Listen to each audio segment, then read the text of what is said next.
He made on Ricky Stenhouse. Well, my new friend here, Carson Hocevar, that was a bit over the line. Right there, there's a price when you race like that. I learned that in 2005. They told me, hey, you're building enemies here. Jack Roush sat me down and said, you're not winning this championship. The garage will not let you. He's right on that edge, as Letarte said. I hope he wishes he didn't do that. Sounded like Ricky Stenhouse looking for payback at some point, Adam, but he was asked about, will it happen tonight? He said, no, it was too expensive.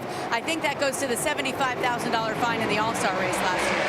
Here we are, restart final stage. They come through the Echo Park Automotive restart zone. Logano's up there with Blaney. Hamlin taking a look. And one more time, outside lane, William Byron strong in the 24. Can he make it work? That's way up the racetrack. Able to stay in the gas. Gathers up a whole lane into third spot for Byron. Great move. Eric Jones battles around the outside, defending a spot from Denny Hamlin.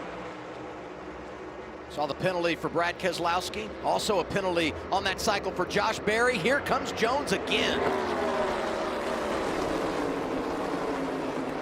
Penalty for Berry was over the wall too soon. 21 had to restart deep in the field. Oh, we got a car in the wall. Yep. 60 apiece.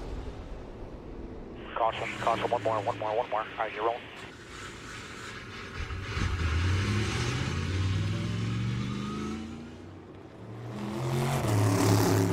Deja vu.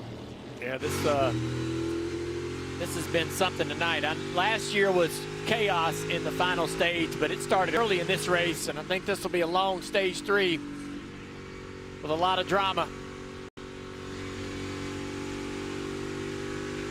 Like this dirty air. Heard the comment of dirty air, so right there is Priest off into turn 1, out of the gas. Oh, and he just loses the back. So that's the dirty air I think we're hearing, right? Yeah. He hadn't experienced that looseness, gets in there, loses the downforce from underneath the car, back comes out of the racetrack. Yeah, we saw this all last year too in this race, riding on board. Okay. Easy here, easy. He stands in the gas, so smart. And that really keeps that car from sliding up into the wall even harder. So he tries to drive the car in the throttle down the racetrack, hoping to lessen that hit or impact with the wall, and he does that.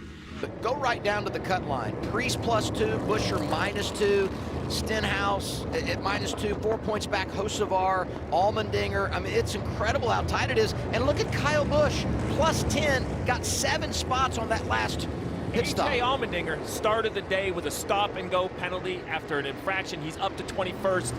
Like, this could be the day. If he makes the playoffs, they may think all the way back at Nashville that made it happen. These restarts, Dale, you talked about it.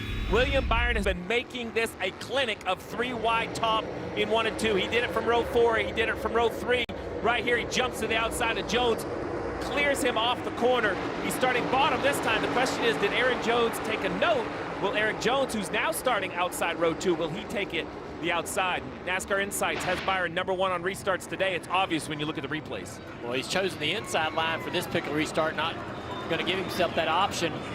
But you know everyone around him or behind him saw him do that repeatedly tonight. Who might jump that outside and make up some time tonight on this restart? FanDuel onboard camera, Hocevar right behind him. He doesn't lack aggression.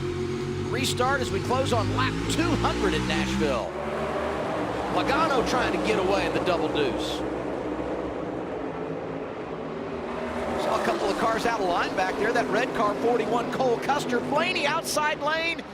Gonna take the 12 car back to the point. Eric Jones trying to sneak by for second. And right now, Byron thinking he should have taken we got the a top. car that looked like Redding back there, just about wrecked. Wrecked? I think he did wreck. Wrecked, it didn't spin. I go back to the 600 last week when he was turned into the wall and somehow was able to hang on to it. That was the holy moly. This is the holy moly 2.0. You got that right. The holy moly moly. Pretty interesting conversation there, complaining about some of the drivers out there in front of him, but Hocevar takes the spot away from Chastain into 6th spot. Going to try to run down Byron there, and more impressive laps being turned by the 77 car.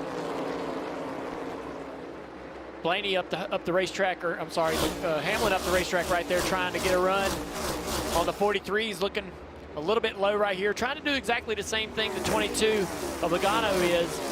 or did earlier on the 43, trying to get that side draft working right on the corner here. Oh, he's there. He's close enough to affect the 43 straight line speed. And you see it as the 43 comes back past the 11. Nothing he can do about it. And then he's going to drive up the racetrack and try to take his line away. Gosh, that's frustrating. Oh. But he's got to do it. And look what it does. It slows the 43 down. Here comes Byron to the inside. Now the 43's vulnerable to lose another spot here. What the 11 did right there is no different than when you're fighting traffic leading a sporting event and just nobody will let you out of the parking lot. He literally just rolled right up in front of him like, no, man, you are not going. I am shutting this air off. Sometimes the score of the game dictates if you can get out or not. You know? If your team wins, you're like, yeah, bud, I'll let you in. If your team loses, you let nobody in. That's right. They're 170 miles an hour. Coming in last.